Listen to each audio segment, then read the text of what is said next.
Good day people, ayan, so makikita natin yung Soroksan or Soroksan Mountain here in Korea. Soroksan Mountain.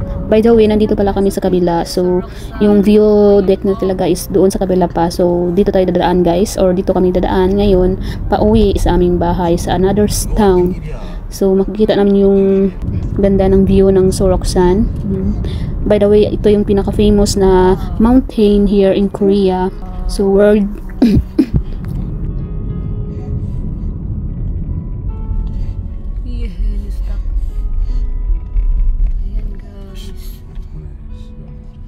sikat to sa buong mundo at dinadarayo ng mga turista sa iba't ibang lugar sa iba't ibang mundo. So pupunta sila dito at hindi nila ito nilalampasan pag nagbibisita sila dito sa South Korea. Ayan, so ganda dito guys. So ini-encourage ko rin kayo or ini-encourage ko kayo na puntahan din ito pag gusto niyo mag-travel in South Korea. Ayan, so wait a moment kasi dito kami dadaan sa bundok. Ikutin namin yan. So madadaanan namin yung ano yan, yung road na kung saan parang bang spaghetti siya na umiikot sa bundok. Ayan, while on the way kami guys, talagang nalulula talaga ako sa sobrang ganda ng view dito. Ayan, at sa ilalim niyan makikita yung city ng mga town. Ayan, so let's go guys.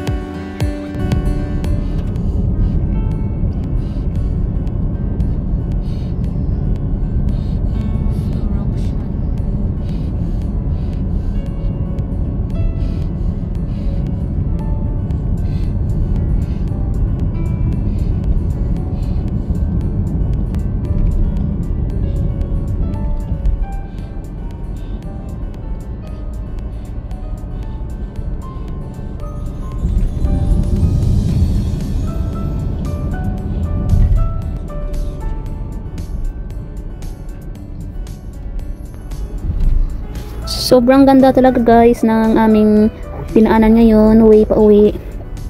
So ayan, sobrang lapit ng Soroksan, talagang overwhelming talaga siya. So ngayon dadaan kami dito, ayan, at may experience namin at makikita namin yung ganda ng mga puno na, so napaka refreshing talaga siya tingnan. Ayan, sobrang greenish talaga yung paligid guys.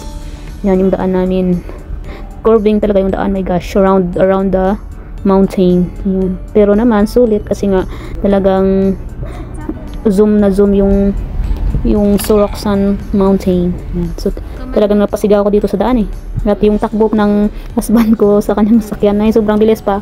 Talagang binibiro niya ko ba. Kaya ako naman hilong-hilo na yan. Talagang feeling ko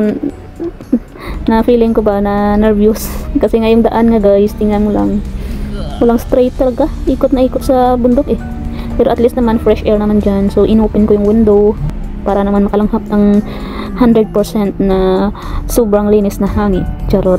Ayan, so dyan ang daan. Woo!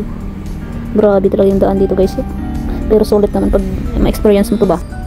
So huwag mo tong escape, or huwag mo tong, kailangan pala itong experience din pag pupunta ka dito. Ayan, minsan lang sa buhay pero hindi makakalimutan. Yan, makikita mo yung bundok ng South Korea guys, grabe. So dito ko yung napansin or nakikita yung mga bundok na saan overview talaga ng bundok ba, kasi nga yung daanan is pataas hanggang pababa ba. So makikita yung good or beautiful looking ng kagubatan at bundok, I mean hugis ng bundok ng South Korea. Yan, so hindi pala patag lang lahat yung South Korea guys, kundi bundukin siya, bundukin. Ayan. So, pero ang kagandahan dito, kahit bundok yung lugar, wala kang makikitang kalbo na forest, or talagang preservation nila ba, talagang sobra-sobra yung pag-alaga nila ba sa kalikasan. So, sa akin lang, malaking tulong talaga yung South Korea sa buong mundo, kasi sa kahoy pa lang nito is nakakatulong din sa earth ba, na mapalinis yung ating ozone layer. Ayan.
malinis yung ating ozone layer, or para hindi siya manipis ba. So nakakatulong yung South Korea, sobrang laking tulong talaga para sa akin lang, malaking tulong ito sa buong mundo talaga, sa earth.